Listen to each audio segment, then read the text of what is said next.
Hi everyone, Gil at GrayManPrepping. On this episode of Your Prep for Today, I'm going to talk about storage containers. But first, if you haven't had a chance to subscribe to the channel, please go ahead and click that red subscribe button down below. Then don't forget to ring the notification bell so you get notified whenever I post a new video. Also, don't forget, give me the thumbs up. That helps me out with YouTube's analytics.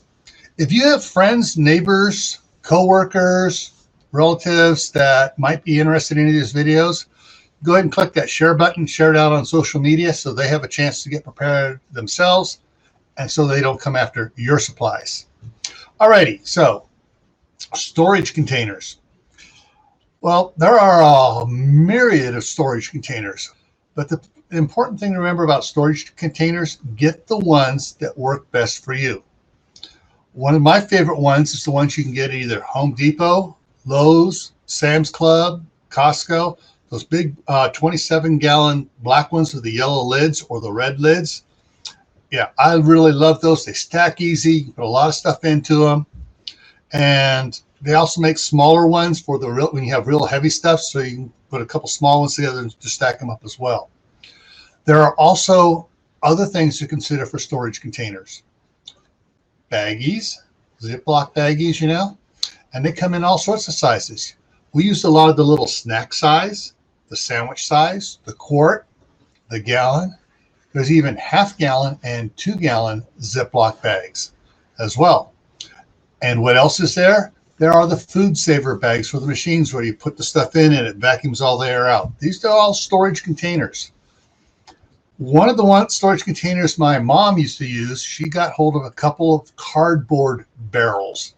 They were 30-gallon barrels, had a metal lid and a metal bottom on it, but it had cardboard sides on it.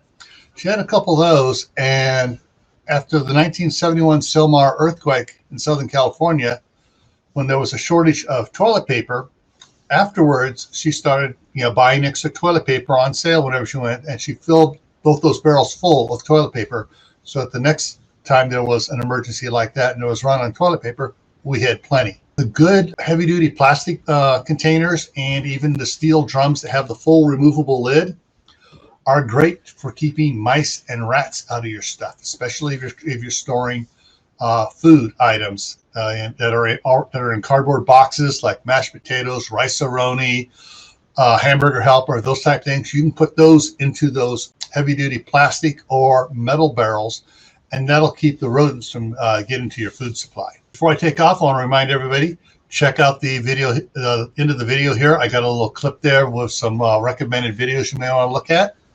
So everyone, stay happy no matter what life throws at you. Stay safe, don't do anything foolish, and stay prepared.